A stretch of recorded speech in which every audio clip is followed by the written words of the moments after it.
Welcome, everyone, to the second annual EA Online Conference. We are kicking off today with a speaker panel. And before I begin, I just want to address a couple of things. I've recently sent out a number of emails with all of the Zoom links for the entire conference. If you're registered as a full conference participant, you get full access to every single lecture over the next 4 days. Make sure that you have received that email. I noticed I got a lot of emails from people asking where this information was, and for most people, it was in their inbox or in their spam folder and not being read, but it has been sent. And it's important that you're getting those emails because at the end of every day, after all of the recordings are posted, I will be sending out an email announcement with links for you to watch the replays and download all of the lectures from each day. So I want to make sure that everyone receives that as quickly as possible. In addition, I sent out instructions in a technical support video with how to access the online portal. You don't have to use the online portal to get all of the replays. I've made two paths for those who are more technically advanced and want to use the portal, figure out how to log in. It's pretty easy once you're in, and the instructions are in that video. And if you're not interested in that, you can just click the simple links to the PDF documents that I've created that have all of the Zoom links. And after the replays start to be sent out, you'll receive a new document that has all of the replays and all of the download links. So feel free to email me directly if you are not getting these things, but I'm trying to um, make as efficient as possible your access so that everyone can get the most out of being here with us live during this beautiful weekend.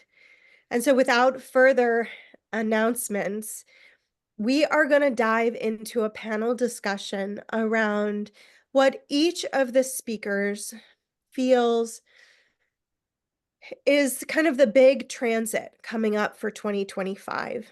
And if we have a little bit more time, we can talk more about how EA has affected their lives.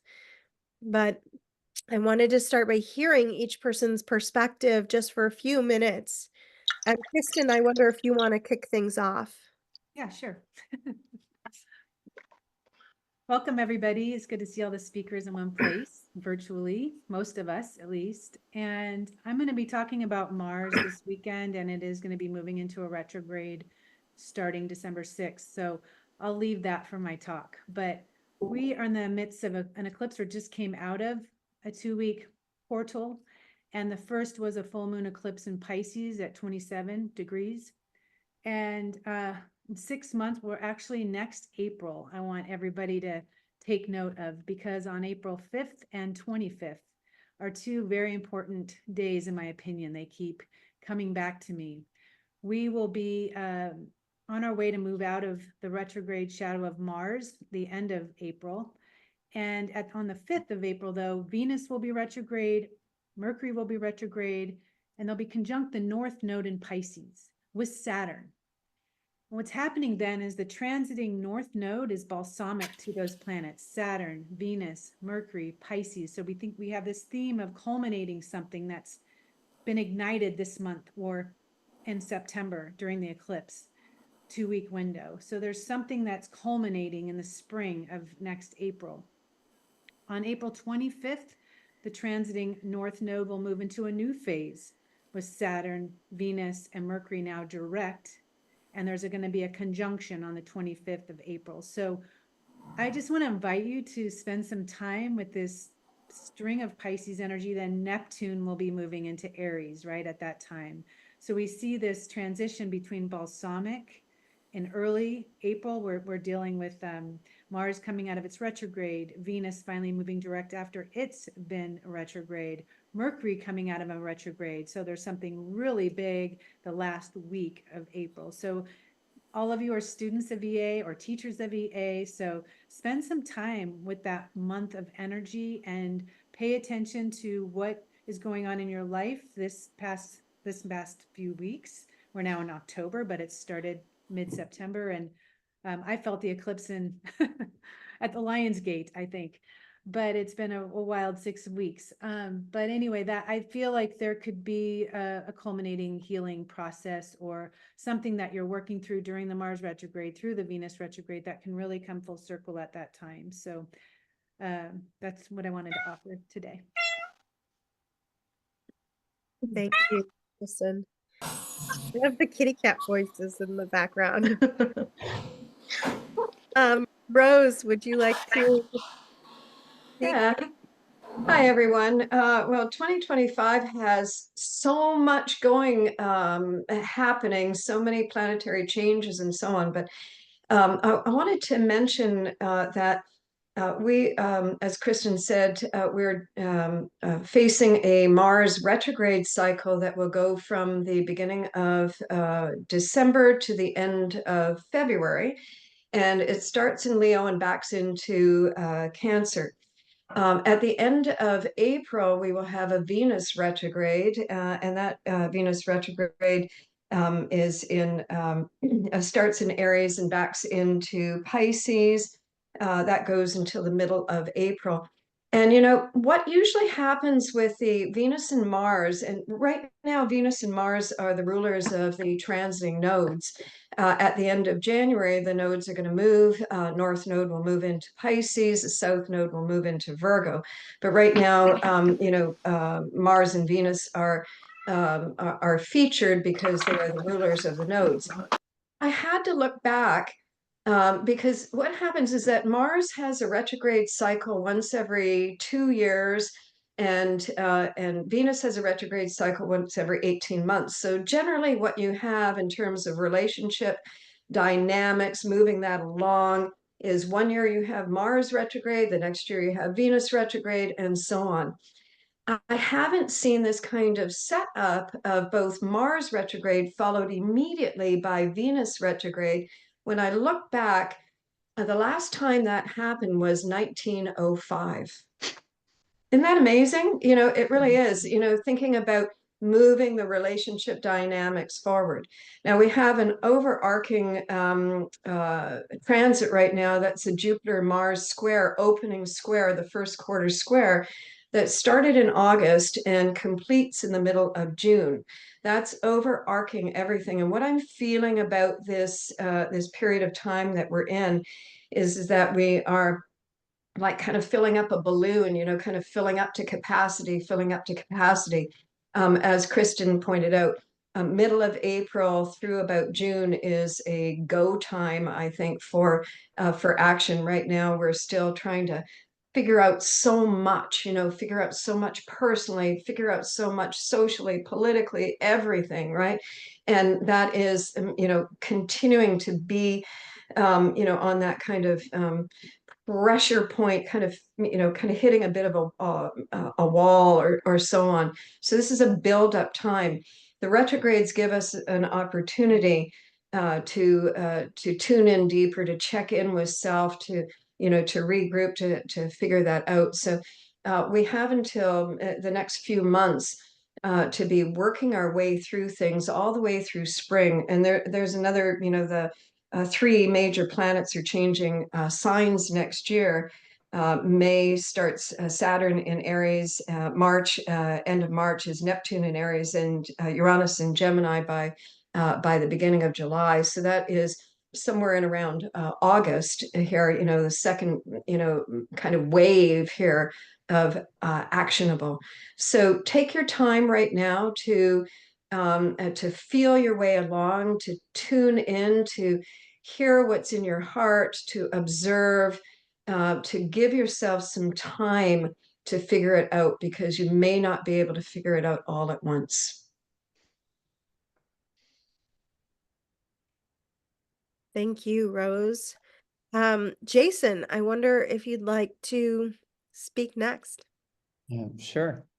Well, I think that for me, the biggest news I'm drawn to share that I see, of course, is the movement of Uranus into Gemini, and of course, Pluto will be firmly in Aquarius without any more backwards. So, Uranus goes into Gemini in July.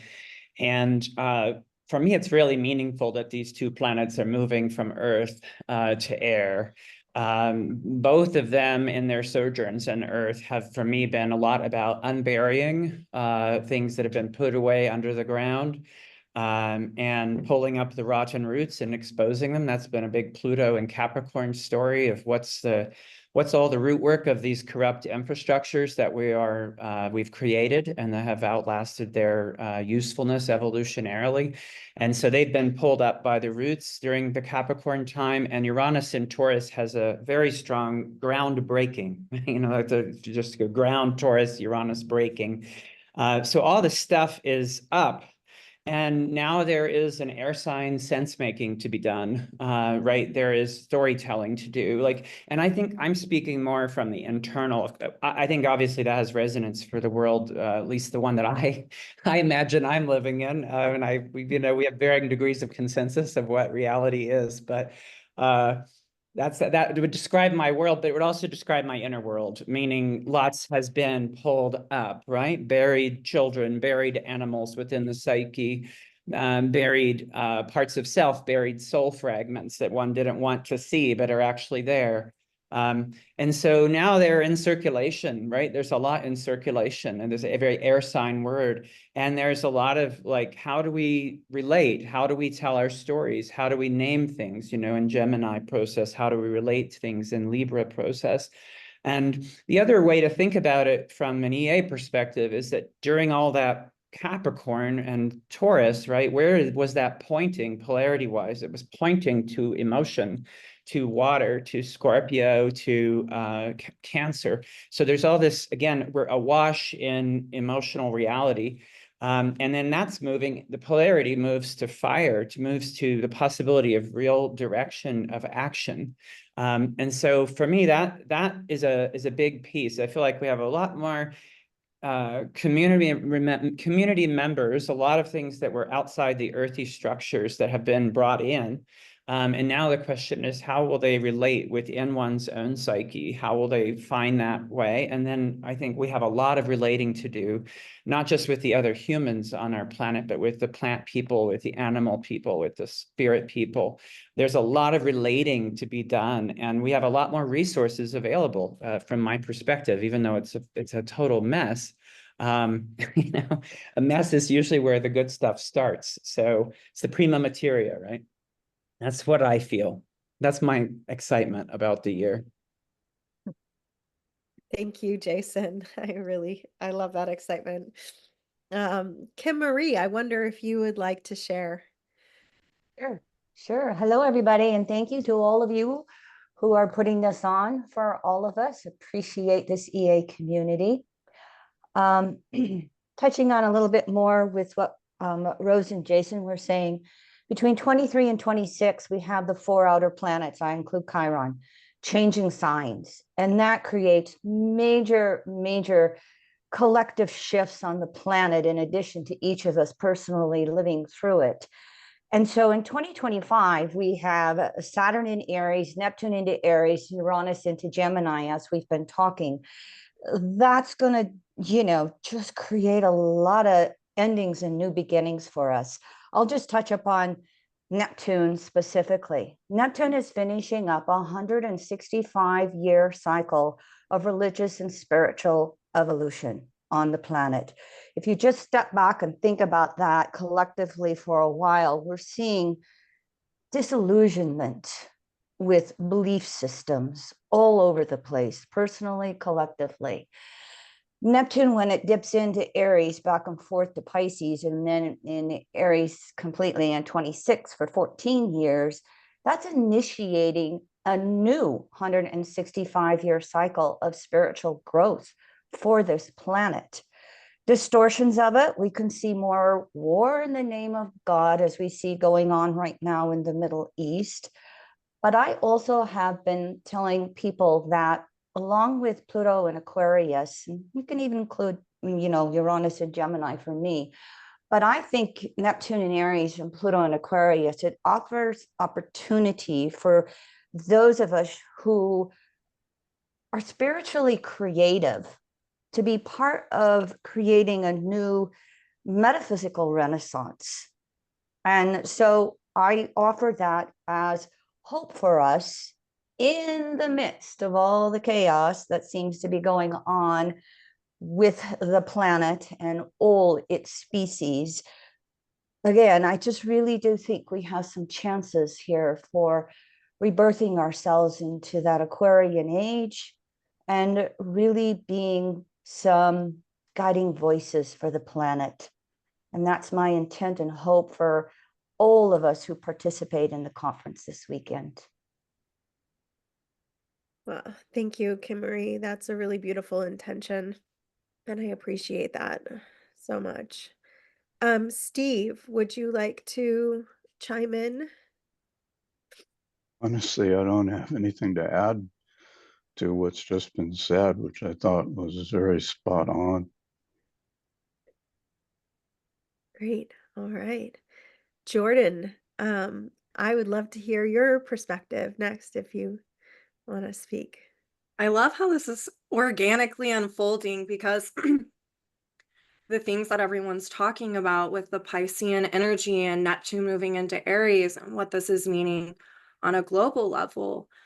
On the 21st of April, Cassandra is going to be in a new phase conjunction with the North Node in this Pisces stellium. And so I'll speak just a little blip about this, segueing off of what everyone else has talked about, is I feel like there's going to be a resurgence with people having spiritual knowledge and also universal knowledge dealing with plants and animals and ways of healing, not just individually, but on a global level, things dealing with like the natural resources. I think with the node shifting, this past 18 months before the node shift on the 12th, we've been seeing a lot of the imbalances created within social structures that are kind of like glaring at us, like, hey, wake up, knock, knock, knock, with Pluto 29 degrees, wanting these structures to dismantle so that we can get more in alignment with natural law. And I think that there's going to be a resurgence of a lot of people who are using their voice to speak up to natural principles. So we'll see, I feel like more of a daemon archetype come out of the woodwork a little bit, because there's a lot of those souls here that are meant to help on a global level. So as things proceed, there'll be an opportunity for us to really hear them and pay attention to what needs to be done. And so that's pretty much what I wanted to offer. Beautiful. Thank you. Ari, do you want to chime in? You want to unmute me? Yeah, thank you. Hello, everyone. Yeah, I'm going to continue with this Uranus-Pluto. First, Jason once mentioned that in the EA world, there tends to be an over focus on like the hard aspects, like the squares, and I feel like the last 5 years has been, Pluto, Saturn, Pluto squaring the nodes, Uranus squaring Pluto. I'm really excited about this Uranus-Pluto trine and to make 2025 the year of the trine. And there's so much there. Moving into air signs. It's going to be a long-standing trine for the rest of this decade. And actually, Uranus, while Uranus is trining Pluto, is actually moving to its own north node. We'll learn here during this conference, for those that don't know, every planet has a north and south node. So the north node of Uranus is in Gemini. There's so much. I mean, the one thing that I'm excited and intrigued by, like both as a teacher and someone involved in organizing, and just also generally interested in just watching how things structure, like how do people come together?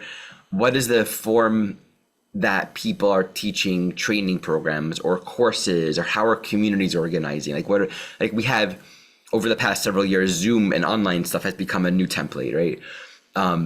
Podcasts have become very big over the past decade, but like there are all these ways of thinking where we can share our group resources, our knowledge, Gemini, and actually begin to collaborate, where coming together elicits new ways of learning, new ways of achieving growth, new ways of solving problems, new ways of sharing knowledge, in just exciting format and ways that we haven't thought of. And I think the gem of that Pluto-Uranus trine is liberating and opening the mind to see the framework, the networks of communication and collaboration and socialization beyond the precedent of what we've done. It's like, what is it like to come together? Like, how do we want to do this? And that excites me to no end. That's great.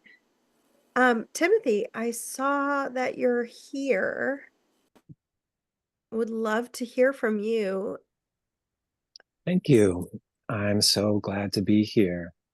And yeah, speaking to 2025, I'm happy to hear folks mentioning the really exciting revolutionary years, especially reflected in the Uranus-Pluto trine.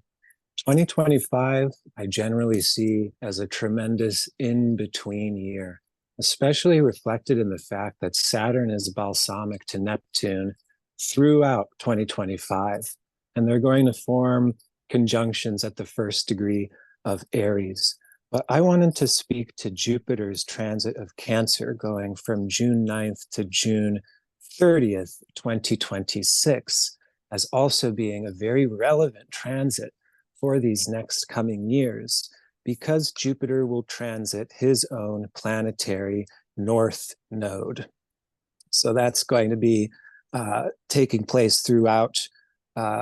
That first conjunction will be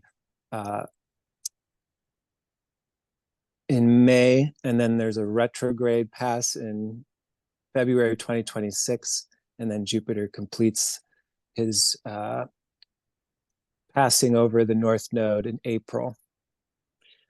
Now, the 2020 event was a Jupiter-Saturn-Pluto conjunction on their own south nodes. So Jupiter's transit of Cancer is significant because this is an opportunity for us to be bringing in some of the most missing and needed medicine on this planet at this time. We understand through the lens of EA that the planetary south nodes of Jupiter, Saturn, and Pluto, all in Capricorn, reflect all of our past lifetimes, having been very conditioned via this Capricorn Saturnarian pressure and being distorted a little bit into forcefulness. So we have an opportunity through this next year to bring in this most missing and needed medicine of emotional intelligence, of empathy.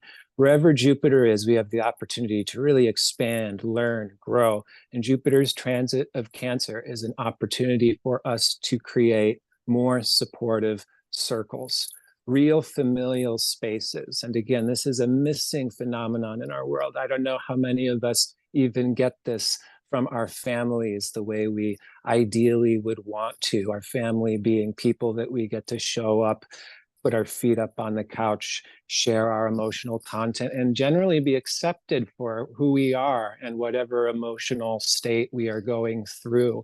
Our world, via this distorted Capricorn conditioning, has a lot of issue around creating these support systems and circles. So I'm very excited through this forthcoming year to see this coming together of support in more empathic, warm, and sensitive, really caring and concerning about one another, being born out of the 2020 catastrophe and leading into these very revolutionary, pioneering years of 2026 and onward as Uranus enters Gemini and trines Pluto in Aquarius. That's my 2 cents. Thank you. That's beautiful. Thank you, Timothy. Really glad to have you as a part of the conference this year. And glad that you're making it safely with us. I imagine where you are in the world has been under quite the Neptunian catastrophe. So grateful that you're safe and well and here with us today. Thanks. So glad to be here as well. Rav, I would love to hear from you if you would like to go next. Yeah, thanks, Michelle. well, this is a bit more of a personal as well as professional transit. It's the nodal shift that we've all spoke about. The nodes moving into Pisces Virgo from January next year to July 2026. And we've touched upon the whole Neptune moving into Aries, as everyone's mentioned briefly here. I feel, with the Pisces Virgo archetype being a transitional, we've spoken about how we're in a precipice, like we're in a time frame where there's an opportunity to evolve and grow more towards a collective consciousness, what the work of EA does, promoting the fact that we're, spiritual beings having a human experience. And I feel that transit for everybody is where the work that we need to do is just going to be heightened. Personally, it's my nodal reversal happening. And it's linking to my own skip step to do with how I want to be of service, what message I want to share in the world, what work I want to do. So I feel that transit for everybody will be an opportunity to evaluate how you want to be of service. Are we doing it from a collective mindset of uniting humanity, or are we doing it for personal gain? And I feel when that Neptune moves into Aries, those questions will be arising for everybody. So for me, that's a key transit for next year. So yeah, that's the personal element it has for me as well. Thank you. Bess, I don't see you on my screen. Are you still here? There you are. I would love to hear from you. Hi, thank you. I'll just jump on the bandwagon and try and simplify it as well. I think the Uranus moving into Gemini, Pluto moving into Aquarius, as astrology enthusiasts is exciting for us, right? Like astrology, being ruled by Uranus and so by sign and by planet here, I think there's in Gemini like an ability to have a seat at the table really and start having a conversation around this. And to Ari's point around the technology and the access that we have now is huge. I think, the shadow of that, right, is that there's, it's too much or disjointed, uncoordinated thinking around it. And, people forgetting that there is a human on the other side of the keyboard and the bullying and the bots and the trolls continue. And I think to Timothy's point, I'm hoping Jupiter in Cancer brings in the empathy around the conversations and reminds people that there are humans on the other side of the keyboards. But I do think it's an exciting time to use Kimmery's word. I think there could be a really interesting renaissance with astrology, and that's exciting for all of us, I think. Yeah, that's great. Redwood.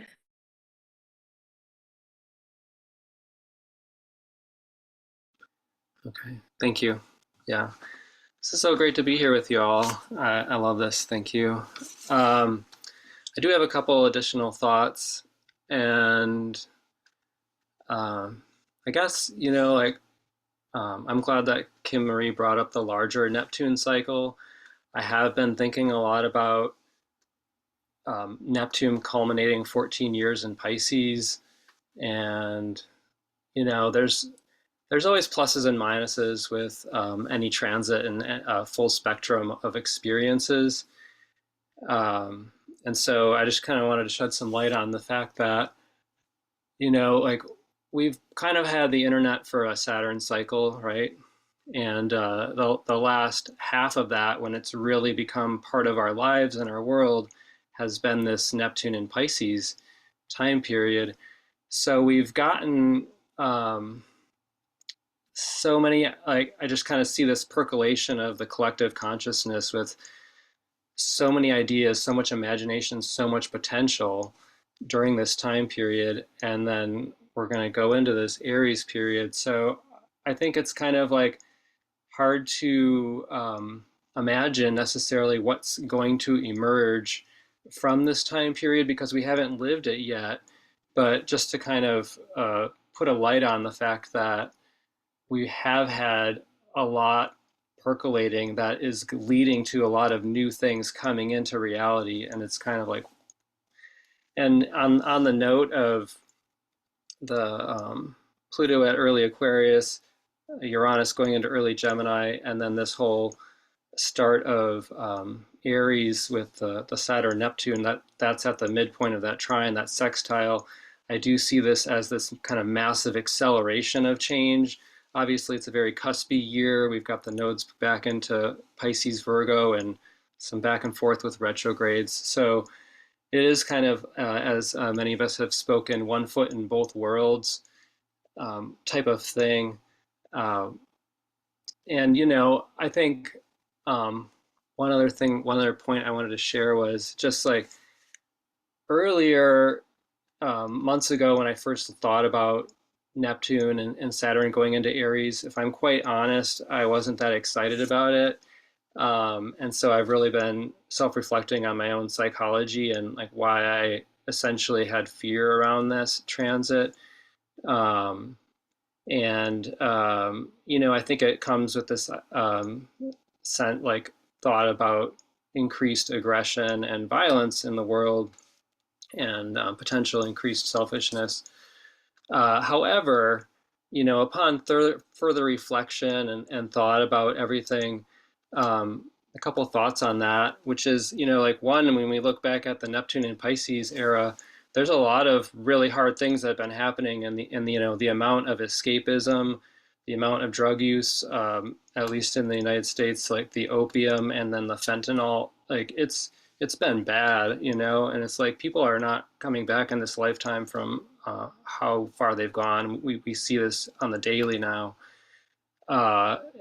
you know, but like collectively, you know, like this ideal of like being present versus checking out. And the stories I hear, you know, like sometimes are disheartening of like, wow, someone told me a story once recently where they're like, yeah, I was on the street and somebody fell, and I was noticing that more people pulled out their phones to film the incident than anyone just instinctually helped that person. It was like, and like, you know, I mean, there's a lot of beautiful souls in the world, but this is also a reality that we face. So, but you know, like the other thing, one last positive point about Neptune and Saturn going into Aries, I was thinking back to Uranus going into Aries, and you know, that's really like the Arab Spring period. So when we think about Aries really firing us up and taking action, and I start to think about collectively, globally, all people are going to be more inspired to take action, whereas we've kind of been in a Pisces period where we've just been like, what's the point, or checking out, or into more of an escapism. There's this activism element across the board, and that accelerates with the Pluto in Aquarius. I was just watching the new Chaos series on Netflix, and I was like, this is such a perfect analogy for this period that we're going into, because granted, there might be total chaos, but there's more people being inspired to catalyze and take action. Thanks. Yeah, thank you. I think I'm the last one, and so I'll piggyback on that. Oh, Simon is here. Maybe Simon, if you're available, I'll let you chime in before I speak some words. There we go. Perfect. Thanks very much. Thank you. So I've had a lot of people before me, and when you originally asked the question, like, what can we share about 2020? I was like blank. I was like, what? Well, I haven't even looked at it yet, apart from sort of one or two transits. But then everybody chatted, and now my brain has so much. So I've gone from one polarity to the other.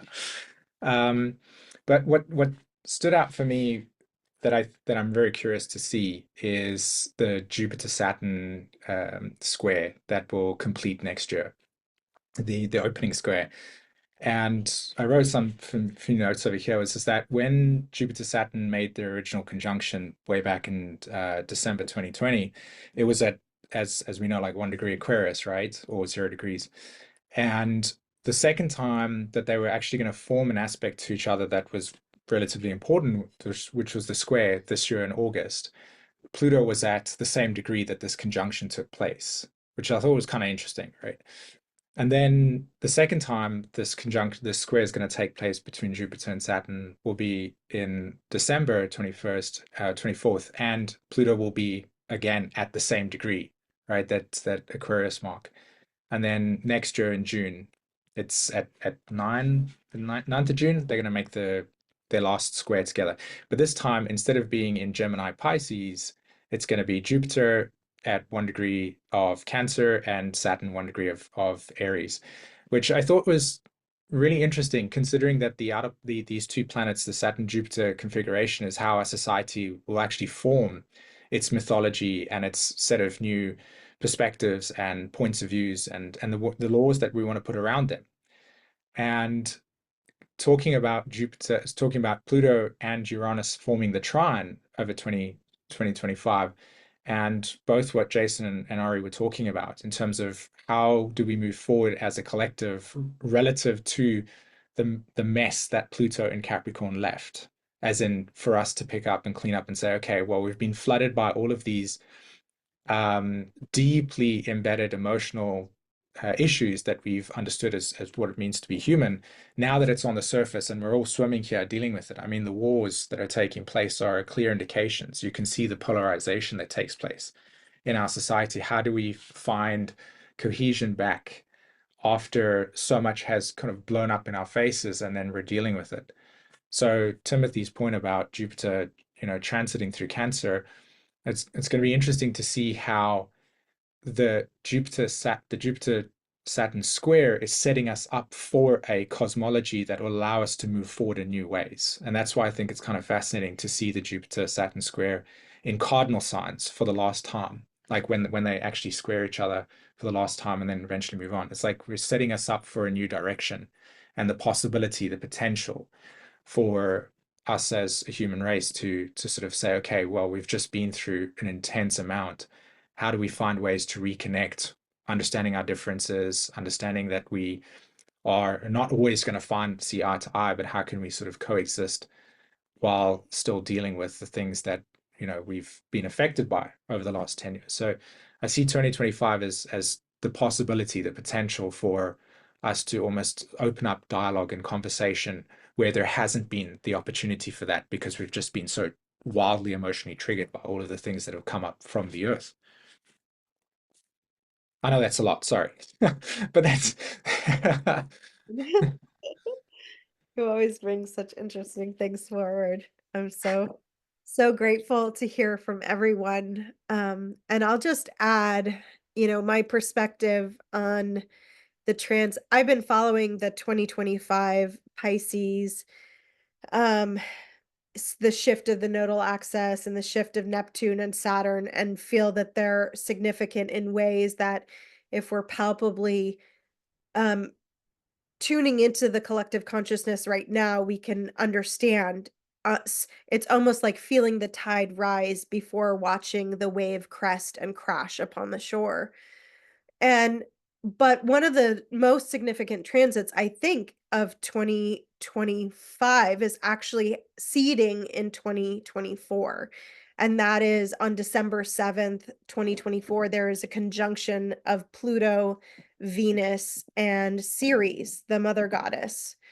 And a part of why I feel like this transit is significant is a lot relative to what everyone's spoken about Pluto and Aquarius. Establishing a post Capricorn Pluto structure, civilization, society means at the bottom line, learning as human beings how to fundamentally nurture, care, and provide for one another, how to use our resources and our collective will and our collective social consciousness to evolve together. It happens through our own individual actualization, our personal path, where we are in our evolutionary stage of development, but it is a collective movement. And the seed of this transit, I've been following Venus and Pluto for years now and teaching every year on their movements. This is their first conjunction together in Aquarius, and it seeds a 248-year cycle with Pluto. But then later on in the year, Venus will also follow and conjoin with the North Node in Pisces with Neptune, and Ceres will follow and conjoin with Neptune in the sign of Aries. So they are progressing this sort of evolutionary impulse through the mutable sign through the North Node, which I think brings us to what many have already spoken about, our spiritual evolution and what our belief systems are, and what divine source we are all relying upon, and how we heal the divides and the separation of consciousness that ultimately allows human beings to perpetuate war and violence and destruction on this planet. And if we are getting to the root of where that consciousness lies within ourselves through our own personal soul journey, that ultimately is going to lead us into a different life and a different lifestyle, one that we have yet to kind of imagine the reality of, because we've been in this framework of um, individualism and single family units, and we don't really know how to live together as kin. I've even seen it in my own research of um, sort of more utopian type community structures where they just ultimately, once people are sleeping with other people's partners or whatnot, there's a breakdown of the community. Or when there's a disagreement around money or resources, there's a breakdown in the community. And we just haven't figured out how actually human beings can be human beings with other human beings. And that to me is the most important evolutionary impulse that we can follow, is this desire to live as love in the world and to bring that forward in the way that we live, in the social consciousness that we bring, and how we choose to relate to one another. And I think my favorite transit of the year, if I were to pick a day, there's a couple. February 2nd, there's a transit of Venus conjunct the North Node in Pisces. April 2nd, Venus and Neptune and Ceres. May 20th, Jupiter in Gemini squares the nodal axis in Pisces and Virgo. And to me, this is the culmination or the crisis point of the Jupiter in Gemini transit, which we're already all experiencing. And we're really fortunate that Ari Moshe is going to be teaching for the association at the end of this year, beginning a long deep dive into planets that square the nodal axis. And I feel really inspired listening to all of you talk about your most important transits, because I can feel the richness of this EA community. And I'm really looking for, we're going to be setting up a structure for 2025 for these teachers to bring forward what's on their heart to teach and the most important work for them to be offering at this time. And that will be the way that we are, continuing to evolve this community, supporting these teachers to teach and share this knowledge. And so this is like a little taste of just a small segment of us. We're going to be diving into 4 days, 15 lectures. Although I want to note, Timothy and Patricia are both in North Carolina, where they've had extreme flooding. And Timothy was able to relocate to a location, and he's here with us today with Wi-Fi. However, unfortunately, Patricia has not been able to get into a safe and stable place yet. And I'm sure she's safe, as we've been able to hear from her, but she's not going to be available to teach. She's the very final lecture of the conference on Sunday. And so what we've decided to do is, once she can get herself situated, we will reschedule her lecture as a one-off talk that everyone will get access to, so that you can be able to, still enjoy that lecture and get that recording, but it'll happen at a later date when she's been able to stabilize into a Wi-Fi. And I think with that, we are at time for our panel, so we can take a short break here. You want me to unmute you, Ari?